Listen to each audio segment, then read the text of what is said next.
బావగారు బావగారు బావగారు రండి, లోపలికి రండి.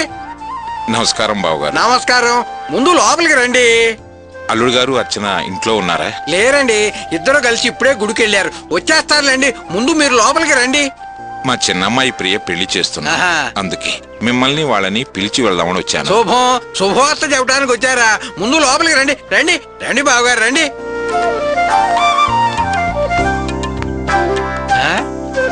ఏంటి బావగారు లోపలికి రావడానికి వెనక ముందు ఆడుతున్నారు? రండి లోపలికి రండి, కూర్చుని మాట్లాడుతున్నాం. రండి రండి రండి బావగారు రండి రండి, కూర్చున్నాను రండి.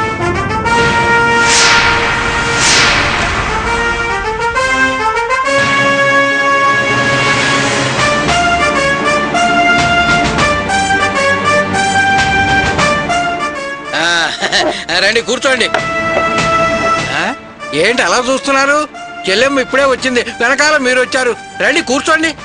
వరలక్ష్మి, నేను అసలు ఊహించను కూడా ఊహించలేదు నువ్వు ఇలా వస్తావని. మీరు ఇలా వస్తారని నేను అనుకోలేదండి. వరలక్ష్మి, ప్రియ పెళ్లికి అర్చనని అల్లుడు గారిని పిలవద్దనే నిర్ణయం నా మనసుకు అంతగా నచ్చలేదు. ఏదేమైనా మన ఇంట్లో ఒక శుభకార్యం జరుగుతుంటే పెద్ద కూతురు పెద్దల్లుడు లేకపోతే అసలు బాగుండదని నాకు అనిపించి కావ్యకి మల్స్కి చివరి నిమిషంలో ఏదో ఒక విధంగా సర్ది చెప్పొచ్చులే అని అల్లుడు గారిని అర్చనని పిలుద్దామని వచ్చాను. నేను ఆ ఉద్దేశంతోనే వచ్చానండి. మీరెవరికో స్థలం చూపించడానికి వెళ్లారట కదా, వచ్చే లోపల అమ్మాయిని అల్లుడు గారిని పెళ్లికి పిలిచి వెళ్దామని వచ్చాను. అదేనండి కన్న తల్లి ప్రేమంటేను. మీరేం దిగులు పడకండి బావగారు. మీ మంచితనానికి మంచి ఆలోచనలకి అంతా మంచే జరుగుతుంది. మీ చిన్నమ్మాయి పెళ్లి ఘనంగా చేయాలని మీ ఇద్దరూ అనుకున్నారు, కానీ మీ అమ్మాయి విషయం ఊరంతా తెలిసింది. మీ పరువు ప్రతిష్టలకి భంగం కలిగింది. ఆ విషయం తెలిసి నేను కూడా చాలా బాధపడ్డాను. పైగా నాలాగానే అందరూ మిమ్మల్ని అడిగి బాధ పెట్టి ఉంటారు. కానీ నేను మాత్రం అలా అంటం లేదు. నా మనసులో బాధ చెప్పుకున్నాను అంతే. మిమ్మల్ని మేము ఎందుకలా అనుకుంటామండి? మీ మనసు మాకు తెలుసు కదా. మీ మనసులో నిజంగా బాధుండే అలా అన్నారు. మేము మిమ్మల్ని తప్పుబట్టాం. కొందరు మమ్మల్ని మా మనసుల్ని గాయపరచాలని ఇలా జరిగిందట కదా అన్న వాళ్ళు ఉన్నారు. కానీ ఏం చేస్తాం, అంతా మా తలరాతని సరిపెట్టుకున్నాం. జరిగిందేదో జరిగిపోయింది. అయినా ఈ కాలపు ఆడపిల్లల తల్లిదండ్రులకి ఇవన్నీ మామూలైపోయాయి.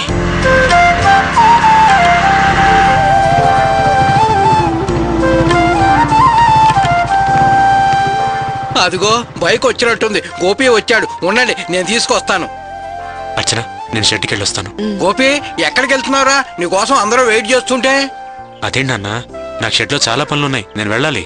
పనులు ఎప్పుడూ ఉండేవేలేరా, లోపల ముఖ్యమైన మనుషులు వచ్చారు. ఎవరు మావయ్య అంత ముఖ్యమైన మనుషులు? నువ్వేంటమ్మా బయట నిలబడి ప్రశ్నలు వేస్తావు? లోపలికి వచ్చి చూస్తే నీకే తెలుస్తుంది. ముందు లోపలికి రండి. నువ్వు దిగరా, రా రామ్మా రా రా రండి రండి రండి. ఎవరొచ్చారో చూడండి.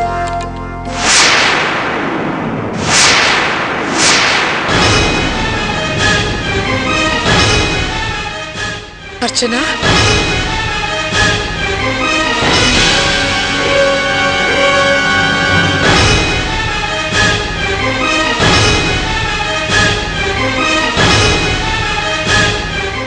జాగ్రత్త.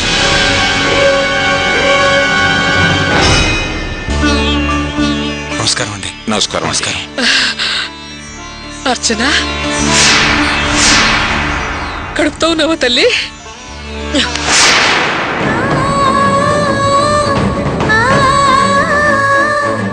ఎవరు మీరు? ఏ మొహం పెట్టుకొని ఈ ఇంటి గడప దాటి లోపలికొచ్చారు? అసలు మీ వాళ్ళు ఎవరున్నారని ఇక్కడికొచ్చారు? ఏంటమ్మా అర్చన అలా మాట్లాడుతున్నావు? మేము నిన్ను కన్న తల్లిదండ్రులమ్మా. నీ చెల్లెలు ప్రియ పెళ్లికి నిన్ను అల్లుడు గారిని పిలుద్దామని వచ్చాను తల్లి. నాకు అమ్మ నాన్న అన్న చెల్లెలు ఎవరూ లేరు. ముందిక్కడి నుంచి బయటికి వెళ్ళండి. అర్చన, ఏంటిది? ఎందుకింత ఆవేశం? ఇంటికొచ్చిన మీ అమ్మా నాన్నలతో ఇలాగేనా మాట్లాడేది? ఇది నాకు వాళ్ళకి సంబంధించిన విషయం. అనవసరంగా తల దూర్చుకండి. అమ్మా అర్చన, ఇప్పటికే వాళ్ళు కలతపడ్డ మనసుతో గుండె నిండా కన్నీళ్లు నింపుకుని ఉన్నారమ్మా. ఇంట్లో శుభకార్యం చేస్తూ కన్న కూతుర్ని అల్లుణ్ణి పిలవాలని నీ గుమ్మంలో కాలు పెట్టారు. వాళ్ళని ఇంకా బాధ పెట్టకమ్మా, బావుండదు. వీళ్ళు మనల్ని పెళ్లికి పిలవడానికి వచ్చారని మీరు పొరపాటు పడుతున్నారు మావయ్య. ఇందులో పొరపాటు పడటానికే ఉందమ్మా. వాళ్ళు అందుకు రాలేదంటావా? నిజంగా చెప్పండి, మీరు మమ్మల్ని పెళ్లికి పిలవడానికే వచ్చారా? అవునమ్మా. మీరు మమ్మల్ని పెళ్లికి పిలవడానికి వచ్చిన విషయం కోటీశ్వరుడైన మీ అల్లుడికి తెలుసా?